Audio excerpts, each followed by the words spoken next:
Hi hello friends, എല്ലാ കൂട്ടുകാർക്കും നമ്മുടെ അഡ്വക്കേറ്റ് അഞ്ജലി സീരിയലിലെ നാളത്തെ നല്ലൊരു എപ്പിസോഡിന്റെ പ്രൊമോ റിവ്യൂയിലേക്ക് തന്നെ സ്വാഗതം കേട്ടോ. ചാനൽ ആദ്യമായിട്ടാണ് കാണുന്നുണ്ടെങ്കിൽ ഒന്ന് സബ്സ്ക്രൈബ് ചെയ്ത് ലൈക്ക് ചെയ്ത് സപ്പോർട്ട് ചെയ്യാൻ വേണ്ടി മറക്കല്ലേ. അങ്ങനെ നമ്മുടെ ശ്യാമളയാണെങ്കിൽ പറയുന്നുണ്ട് ശിവരാമനോട്, നമുക്ക് നമ്മുടെ മോളെ ഒന്ന് കണ്ടിട്ട് വരാന്നുള്ള കാര്യം. ശിവരാമൻ അത് കേൾക്കുന്നൊന്നും ഇല്ല. നീ വേണമെങ്കിൽ കാണാൻ വേണ്ടി പോയിക്കോ, ഞാൻ വരുന്നില്ല. പിന്നെ നീ കാണാൻ വേണ്ടി പോണതൊക്കെ കൊള്ളാം, കണ്ടു കഴിഞ്ഞാലേ നീ ഇങ്ങോട്ടേക്ക് വരാൻ നിൽക്കണ്ട, വേറെ വീട് നോക്കിക്കോ. അല്ലെങ്കിൽ ആ വീടുണ്ടല്ലോ രാഘവനുടെ വീട്, അവിടെ വേണമെങ്കിൽ പോയി നിന്നോ. എന്തായാലും ഈ വീട്ടിൽ വരാൻ നിൽക്കണ്ട. നിങ്ങൾ എന്താ മനുഷ്യ ഇങ്ങനെയൊക്കെ? നമ്മുടെ മോളല്ലേ അഞ്ജലി, ആ വിചാരം അവൾക്കില്ലല്ലോ. അവൾക്ക് വേണമെങ്കിൽ ഇവിടെ വരാലോ. അവള് വന്നോ? ഇല്ലല്ലോ. അതുകൊണ്ട് നീ ആ കാര്യം മിണ്ടണ്ട. നിനക്ക് അമ്പലത്തിൽ പോകണമെന്നുണ്ടെങ്കിൽ പോയിക്കോ. അതല്ല, അഞ്ജലിനെ കാണാൻ വേണ്ടി എന്നെ വിളിക്കുകയും വേണ്ട, നീ പോകുകയും വേണ്ട. അഥവാ നീ പോണെങ്കിൽ ആ വഴിക്ക് നീ അങ്ങ് പോയിക്കോ എന്ന് പറഞ്ഞിട്ട് ശിവരാമൻ അകത്തേക്ക് കയറാണ്. അത് കേൾക്കുന്നത് നമ്മുടെ ശ്യാമള കരഞ്ഞോണ്ടിരിക്കുന്നുണ്ട്. നമ്മുടെ ഇന്ദിരയാണെങ്കിൽ അത് കണ്ട് ചിരിച്ചോണ്ടിരിക്കുകയാണ്. ശേഷം ഇന്ദിര ശ്യാമളെടുത്ത് പറയണ്ട്, ശ്യാമളെ ഏടത്തി, ഏട്ടന്റെ സ്വഭാവം നന്നായിട്ട് അറിയാലോ. ഏട്ടൻ ഒരു കാര്യം തീരുമാനിച്ചാലേ അത് തീരുമാനിച്ചത് തന്നെയാണ്. അതുകൊണ്ട് എന്തായാലും അഞ്ജലിനെ കാണാൻ വേണ്ടി ആ വീട്ടിലേക്ക് പോകാൻ പറ്റുമോ എന്ന് വിചാരിക്കണ്ട. പിന്നെ ഏഴത്തിപ്പ് ഇങ്ങനെ കരഞ്ഞോണ്ട് തന്നെ ഇരിക്കുകയാണെന്നുണ്ടെങ്കിലേ ശ്യാമളെ, അമ്പലം പൂട്ടി പൂജാരി അങ്ങ് പോകും. പിന്നെ അമ്പലത്തിൽ തൊടാൻ പോലും പറ്റില്ല. എന്താ, അമ്പലത്തിലേക്ക് പോണോ വേണ്ടയോ? പോകാം എന്ന് പറയണം. അങ്ങനെ നമ്മുടെ ശ്യാമളയും ഇന്ദിരയും കൂടി ചേർന്ന് അമ്പലത്തിലേക്ക് പോകുവാട്ടോ. അമ്പലത്തിൽ എത്തുന്ന ശ്യാമള പൊട്ടിക്കരയാണ്. ഭഗവാന്റെ മുൻപിൽ നിന്നിട്ട് പൊട്ടിക്കരയാണ്. എൻ്റെ മോൾക്കും അവളുടെ ഭർത്താവിനും ആപത്ത് സംഭവിക്കുന്നതായിട്ട് സ്വപ്നം കണ്ടു. ഈശ്വര, അവർക്ക് ഒരു ആപത്ത് സംഭവിക്കല്ലേ, അവരെ കാത്തോളനെ. അവർക്ക് ഒരു ആപത്ത് സംഭവിക്കല്ലേ. അവിടെ ഏറ്റവും വലിയ ശത്രു എന്ന് പറയുന്നത് അനുപമ തന്നെയാണ്. അവളുടെ ചേച്ചി തന്നെയാണ് ആ വീട്ടിലെ ഏറ്റവും വലിയ ശത്രു. അതുകൊണ്ട് അവളുടെ ചേച്ചിയുടെ കയ്യിൽ നിന്ന് അവളെ രക്ഷിച്ചോളനെ ഭഗവാനെ എന്നൊക്കെ പറഞ്ഞ് പ്രാർത്ഥിച്ചുകൊണ്ടിരിക്കുന്ന നമ്മുടെ ശ്യാമള ആ ഒരു അമ്പലത്തിൽ തന്നെയാണ് നമ്മുടെ അഞ്ജലിയും അതുപോലെ തന്നെ മുത്തശ്ശിയും കൂടി തൊഴാൻ വേണ്ടി വന്നിരിക്കുന്നത് കേട്ടോ.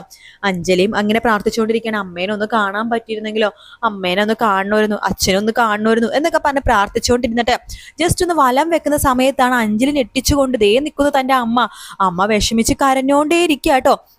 അത് കാണുമ്പോഴേക്കും നമ്മുടെ അമ്മയെ എന്ന് വിളിച്ചിട്ട് അഞ്ജലി വേഗം തന്നെ നമ്മുടെ ശ്യാമളിന്റെ അടുത്തേക്ക് പോവാണ്.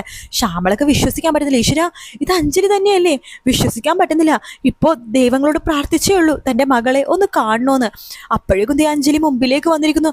മോളെ അഞ്ജലി എന്ന് പറയുമ്പോഴേക്കും, അമ്മേ സുഖമാണോ അമ്മേ? അമ്മക്ക് എങ്ങനെയുണ്ട് അമ്മേ? എനിക്കെന്ത് സുഖം മോളെ, ഒരു സുഖവും ഇല്ല. നിന്റെ കാര്യങ്ങളൊക്കെ ആലോചിച്ചുകൊണ്ടിരിക്കുകയാണ്. നിന്റെ അച്ഛനോട് ഞാൻ ഇന്നും കൂടി പറഞ്ഞോളൂ മോളെ കാണാൻ പോയാലോന്ന്. നിന്റെ അച്ഛന്റെ വാശി മാറണ്ടേ അമ്മേ? അമ്മക്കിനോട് ദേഷ്യം ഉണ്ടാമേ? എനിക്ക് ഞാൻ ദേഷ്യം വിചാരിച്ചിട്ട് എന്താ മോളെ കാര്യം? നീ നന്നായിട്ട് ജീവിക്കുക, അത് മാത്രമേ ഉള്ളൂ ഇനി എന്ന് പറയണം. അല്ല, അമ്മ ഒറ്റക്കാണോ? ഇല്ല, ഇന്ദിരയുണ്ട്. നീ അവിടെ കാണാൻ വരുമെന്നൊക്കെയാ നിന്റെ അച്ഛൻ വിചാരിച്ചത്. ഇന്നല്ലെങ്കിൽ നാളെ നീ കാണാൻ വരുമെന്നുള്ള പ്രതീക്ഷയില്ല നിന്റെ അച്ഛൻ അവിടെ ഇരിക്കുന്നത്. നീ ഒരു കാര്യം ചെയ്യ്, നിനക്ക് സമയം കിട്ടുമ്പോ ഒന്ന് കാണാൻ വാ. എന്തൊക്കെ പറയാലും നിന്റെ അച്ഛനല്ലേ. കുറച്ചു നാള് നീ കണ്ടാൽ സംസാരിച്ചു കഴിഞ്ഞാൽ ആ പിണക്കം അങ്ങോട്ട് മാറിക്കോളും. പിന്നെ ഇന്ന് രാവിലെ ആണെങ്കിൽ ഞാനൊരു സ്വപ്നം കണ്ടു. നിനക്ക് അപകടം പറ്റുന്ന സ്വപ്നമോ? രാത്രിയല്ല, അത് രാവിലെയാണ് കണ്ടത്. ആ വീട്ടിൽ നിനക്ക് ഒരുപാട് ശത്രുക്കളുണ്ടല്ലോ. രാഘവനുണ്ണി, പിന്നെ അയാളുടെ ഭാര്യ നന്ദിനി, പിന്നെ ഇന്ദു, അങ്ങനെ കുറച്ചു പേരുണ്ടല്ലോ. പിന്നെ ഏറ്റവും വലിയ ശത്രുത പറഞ്ഞത് നിന്റെ ചേച്ചി അനുപമ തന്നെയാണ്. അനുപമ എന്തോ വാടക കൊണ്ടിനെ ഏർപ്പാടാക്കണതും നിന്നെയും അർജുനെ കൊല്ലാൻ വേണ്ടിയുള്ള റൂമിലേക്ക് കയറുന്നതും എന്തൊക്കെയാണ് ഞാൻ സ്വപ്നം കണ്ടത് മോളെ. അത് കണ്ടേ പിന്നെ മനസ്സിനെ വല്ലാത്തൊരു പേടി, നിന്നെ കാണണമെന്ന് വല്ലാത്തൊരു ആഗ്രഹം. അതാ നിന്റെ അച്ഛനോട് ഞാൻ പറഞ്ഞത് മോളെ കാണാൻ പോകാന്ന്. പക്ഷെ നിന്റെ അച്ഛൻ പറഞ്ഞു നിന്നെ കാണാൻ വരുവാണെങ്കിൽ ആ വഴിക്ക് അങ്ങനെ തന്നെ പോയിക്കോ, പിന്നെ വീട്ടിലേക്ക് കയറണ്ടെന്നാ പറഞ്ഞേക്കണത്. അമ്മേ സാരമില്ലമ്മേ, അച്ഛന്റെ ദേഷ്യമൊക്കെ മാറും.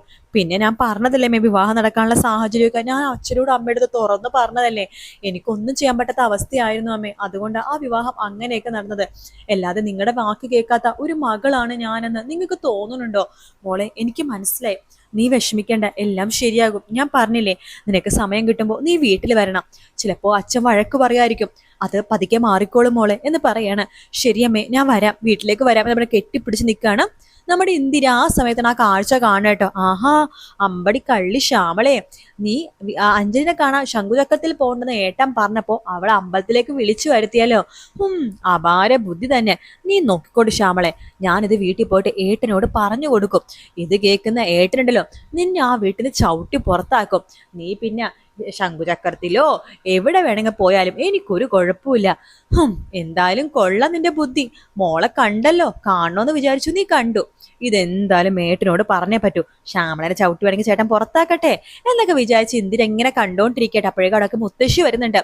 ആ അഞ്ജലി മോളെ, ആ മുത്തശ്ശി വാ എന്ന് പറഞ്ഞ് വിളിക്കാണ്. മുത്തശ്ശി, ഇതാ എന്റെ അമ്മ. ആഹാ, അഞ്ജലിയുടെ അമ്മയാണല്ലേ? ആ അതെ. ആ അമ്മേ, ഇത് മുത്തശ്ശിയാ, അതായത് അർജുന്റെ അച്ഛന്റെ ആഗമനുണ്ണിയുടെ അമ്മ എന്ന് പറയാണ്. ആ, എന്റെ പേര് ശിവശങ്കരി. ആ, എന്റെ പേര് ശ്യാമള. ഞാനിന്ന് മോളെ കുറിച്ച് ഒരു സ്വപ്നം കണ്ടിരുന്നു. ഇവൾക്ക് ആപത്ത് സംഭവിക്കാനായിട്ട്. ഇവളെ കാണാൻ വരണമെന്നൊക്കെ ആഗ്രഹമുണ്ട്. പക്ഷെ ഇവളുടെ അച്ഛന് ദേഷ്യം ഒട്ടും മാറിയിട്ടില്ല. അറിയാം ശ്യാമളെ, ഒന്നുകൊണ്ട് പേടിക്കേണ്ടതേ. നമ്മുടെ അർജുട്ടനുണ്ടല്ലോ, പാവമാണ്. നിങ്ങൾ വിചാരിക്കുന്ന പോലെയല്ല, അവനെ കള്ളത്തരവും ചതിയും ഒന്നും അറിയില്ല. ആകെ ഒരേ ഒരു കാര്യം, ഇവളെ സ്നേഹിച്ചു. ഇവളെ കിട്ടാൻ വേണ്ടി ചെറിയ ചെറിയ നുണകൾ പറഞ്ഞു. അത്രയേ എന്റെ കൊച്ചുമകൻ ചെയ്തുള്ളൂ. പക്ഷെ ഞാൻ നിങ്ങൾക്ക് ഉറപ്പ് തരാം, എന്റെ കൊച്ചുമകൻ നല്ലവനാണ്.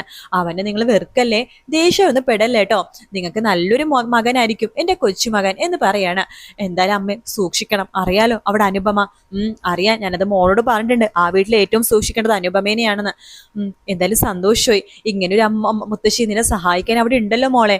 മുത്തശ്ശി മാത്രമല്ല, അവിടെ ചെറിയമ്മ, ചെറിയച്ഛൻ, കുട്ടികൾ എല്ലാവരും എന്നെ സപ്പോർട്ടാ. അത് കേട്ടാ മതി. നല്ല കുട്ടിയായിട്ട് നല്ല മരുമകളായിട്ട് നീ അവിടെ കഴിയണം. എങ്കിൽ പോട്ടെ മോളെ അമ്മ എന്ന് പറഞ്ഞിട്ട് നമ്മുടെ ശ്യാമള അവിടെ നിന്ന് പോവാണ്. അഞ്ജലിക്ക് നല്ല വിഷമമൊക്കെ ആവുന്നുണ്ട് കേട്ടോ. അതിനുശേഷം പിന്നീട് കാണിക്കണത് നമ്മുടെ നന്ദിനിനെയും ഇന്ദുവിനെയാണ്. നന്ദിനിയാണെങ്കിൽ ഇന്ദുവിനോട് പറയണ്ട്, എന്നാലും സമ്മതിച്ചിരിക്കുന്നു ആ അഞ്ജലിന. വന്ന ദിവസം തന്നെ അമ്മേനെ അവള് കയ്യിലെടുത്തല്ലോ. അത് കേട്ട് നന്ദിനി പറയണ്ട്, അതെങ്ങനെ കയ്യിലെടുക്കാതിരിക്കും? ഈ വീട്ടിലെ എല്ലാ കാര്യങ്ങളും തീരുമാനിക്കുന്നത് അമ്മയാണല്ലോ. രാഘവേട്ടൻ പോലും ചില സമയത്ത് അമ്മേനെ കണ്ട ഞെട്ടി വിറയ്ക്കാറുണ്ട്. അതവൾക്ക് മനസ്സിലായി. അവളുടെ ബുദ്ധിയാ, വക്കീൽ ബുദ്ധിയാ. ആ അനുപമനെ പോലെയല്ല അവള്, നല്ല ബുദ്ധിമതിയാ അവള് എന്ന് പറയണ. അനുപമക്ക് മേക്കപ്പ് ചെയ്ത് നടക്കാൻ മാത്രം കൊള്ളാം. പക്ഷെ അഞ്ജലി അങ്ങനെയാണ്, ബുദ്ധി കൊണ്ട് അവള് കളിക്കുന്നത്. അവൾ എങ്ങനെയൊക്കെ ഇല്ലാതാക്കണം. ഇന്ദു പറയണ്ട്, ഇനിയിപ്പോ അതിനെന്താ ചെയ്യാ? നന്ദിനി പറയണ്ട, നിന്റെ മനസ്സിലതിൽ ബുദ്ധിയുണ്ടോ എന്തു? ഒരു കാര്യം ഉണ്ട് എടുത്തി, നമ്മൾ ഒന്നും ചെയ്യേണ്ട കാര്യമില്ല. അതെന്താ? അവളുടെ ചേച്ചി ഉണ്ടല്ലോ അനുപമ, അവള് തന്നെയാണ് ഈ വീട്ടിലെ ഏറ്റവും വലിയ ശത്രു അഞ്ജലിയുടെ. അവള് തന്നെ തീർത്തോളും, സഹോദരങ്ങൾ തമ്മിൽ അടിച്ചു തീർന്നോളും എന്ന് പറയാണ്. നന്ദിനി പറയണ്ട്, അങ്ങനെയാണെങ്കിൽ അടിപൊളി. അഥവാ അനിയത്തിനെ കൊന്ന് ചേച്ചി ജയിലിൽ പോയാൽ നമ്മുടെ കുടുംബം രക്ഷപ്പെട്ടു. അത് പറഞ്ഞ ശരിയാണ്. എന്തായാലും ആ അനുപമ പിശാചി എന്തെങ്കിലും ചെയ്യും അഞ്ജലിനെ ഇവിടെ നിന്ന് ചവിട്ടി പുറത്താക്കാൻ, അത് ഉറപ്പാണ് എന്നിങ്ങനെ പറയാണ്. ഇതെല്ലാം കേട്ടുകൊണ്ട് അനുപമ അവിടെ നിൽക്കുന്നുണ്ടായിരുന്നു കേട്ടോ. ഓഹോ, കൊള്ളാല് രണ്ടുപേരുടെ. ഇവര് എന്നെ നന്നായിട്ട് മനസ്സിലാക്കിയിരിക്കുന്നു. ഇവര് പറഞ്ഞ ശരി തന്നെയാ. അഞ്ജലിനെ ഇല്ലാതാക്കാൻ ഞാൻ തന്നെ പലതും ചെയ്യും. പക്ഷെ ജയിലിൽ പോകാൻ പോണത് ഞാനല്ല. അതാരാന്ന് എനിക്കിപ്പോ പറയാൻ പറ്റില്ല. എന്തായാലും അനുപമ സന്തോഷത്തോടു കൂടി തന്നെ ഈ വീട്ടിൽ തന്നെ കഴിയും എന്ന് പറഞ്ഞ അനുപമയെ റൂമിലേക്ക് പോവാട്ടോ. അങ്ങനെ നമ്മുടെ അഞ്ജലി മുത്തശ്ശൻ തിരിച്ച് വീട്ടിലേക്ക് വരുന്നുണ്ട്. എല്ലാവർക്കും ഭയങ്കര സന്തോഷമാണ്. രമ്യ വിശേഷമൊക്കെ ചോദിക്കണൊക്കെ ഉണ്ട്. അഞ്ജലിക്കും സന്തോഷമാവുന്നുണ്ട്, തന്റെ അമ്മേനെ കണ്ടല്ലോ എന്നൊരു സന്തോഷം.